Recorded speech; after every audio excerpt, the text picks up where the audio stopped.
नमस्कार। लेखक बाल मुकुंद गुप्त द्वारा रचित विदाई संभाषण। हमारा आज का अध्याय लेखक परिचय। बाल मुकुंद गुप्त का जन्म 1865 ईस्वी में हरियाणा के रोहतक जिले के गुड़ियानी गांव में हुआ। इनके पिता का नाम लाला पूर्णमल था। इनकी आरंभिक शिक्षा गांव में ही उर्दू भाषा में हुई। इन्होंने हिंदी बाद में सीखी। इन्होंने मिडिल कक्षा तक पढ़ाई की, परंतु सब अध्याय से काफी ज्ञान अर्जित किया। ये खड़ी बोली और आधुनिक हिंदी साहित्य को स्थापित करने वाले लेखकों में से एक थे।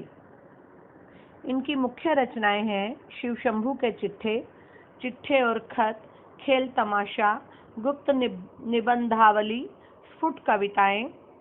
विदाई संभाषण पाठ वायसराय कर्जन, जो 1899 से 1904 व 1904 ईस्वी से 1905 तक 2 बार वायसराय रहे। इनके शासन में भारतीयों की स्थिति का खुलासा करता है। यह अध्याय शिव शंभू के चिट्ठे का अंश है। कर्जन के शासन काल में विकास तो बहुत हुआ, नए नए आयोग बनाए गए, किंतु उन सब का उद्देश्य शासन के गोरों का वर्चस्व स्थापित करना तथा इस देश के संसाधनों का अंग्रेजों के हित में सर्वोत्तम उपयोग करना था। कर्जन ने हर स्तर पर अंग्रेजों का वर्चस्व स्थापित करने की कोशिश की। वे सरकारी निरंकुशता के पक्षधर में थे, लिहाजा प्रेस की स्वतंत्रता पर भी उन्होंने प्रतिबंध लगा दिया। लेखक ने भारतीयों की बेबसी, दुख व लाचारी को व्यंग्यात्मक ढंग से लॉर्ड कर्जन की लाचारी से जोड़ने की कोशिश की है। साथ ही ये बताने की कोशिश की है कि शासन के आतताई हर रूप से किसी को कष्ट होता है, चाहे वह सामान्य जनता हो या फिर लॉर्ड कर्जन जैसा वायसराय। यह निबंध उस समय लिखा गया जब प्रेस पर पाबंदी का दौर चल रहा था। लेखक कर्जन को संबोधित करते हुए कहता है कि आखिरकार आपके शासन का अंत हो ही गया, अन्यथा आप तो यहाँ के स्थायी वायसराय बनने की इच्छा रखते थे।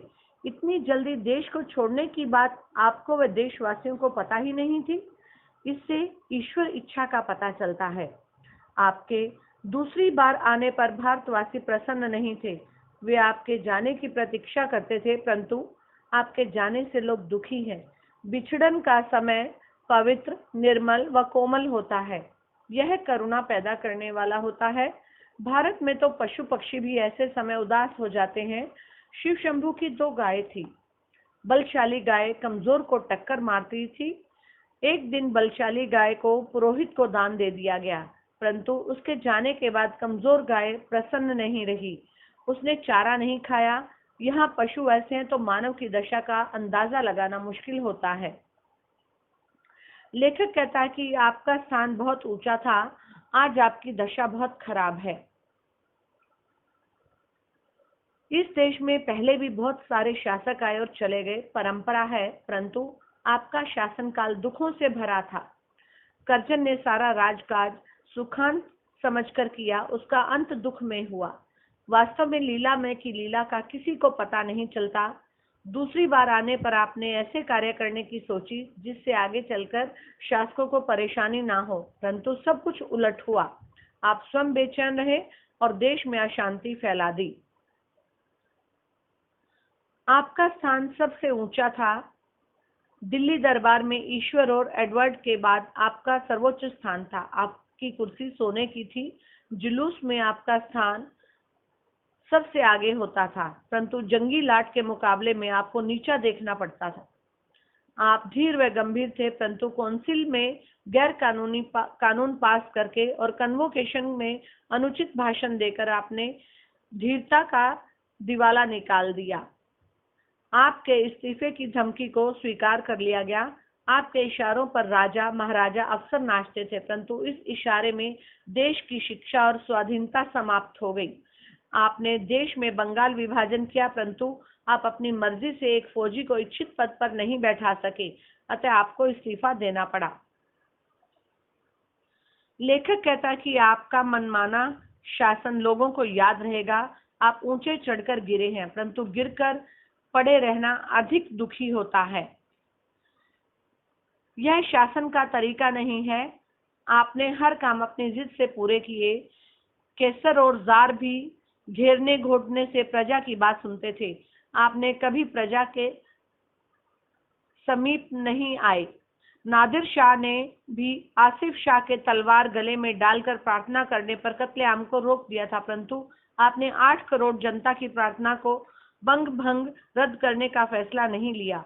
अब आपका जाना निश्चित है, परंतु आप बंग भंग करके अपनी जिद पूरी करना चाहते हैं। ऐसे में प्रजा कहाँ जाकर अपना दुख जताए?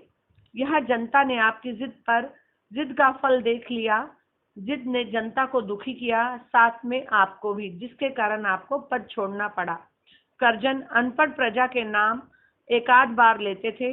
यह जनता नर सुल्तान नाम के राजकुमार के गीत गाती है। यह राजकुमार संकट में नरवरगढ़ नामक स्थान पर कई साल रहा। उसने चौकीदार से लेकर ऊंचे पद तक काम किया। जाते समय उसने नगर का अभिवादन किया, यहाँ तक कि जनता भूमि का एहसान नहीं चुका सकता।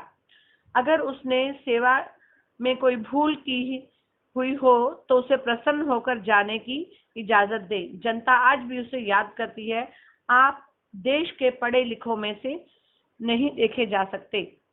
लेखक करजन को कहता कि राजकुमार की तरह आपका विदाई संभाषण भी ऐसा हो सकता है जिसमें आप अपने स्वार्थी स्वभाव व धूर्तता का उल्लेख करें और भारत की भोली भाली जनता के प्रति कृतज्ञता व्यक्त करते हुए कह सकेंगे कि आशीर्वाद देता हूं कि तू फिर उठे और प्राचीन गौरव और यश को फिर से प्राप्त करे। मेरे बाद आने वाले तेरे गौरव को समझें। आपकी इस बात पर देश आपके पिछले कार्य को भूल सकता है, परंतु आप में इतनी उदारता कहाँ, क्योंकि वह एक ब्रिटिशर था और अपनी अकड़ में ही रहता था, इसलिए अपनी जिद के कारण उसको भारत को छोड़ना पड़ा। आपका दिन मंगलमय हो। उम्मीद है कि आपको ये अध्याय समझ आया होगा।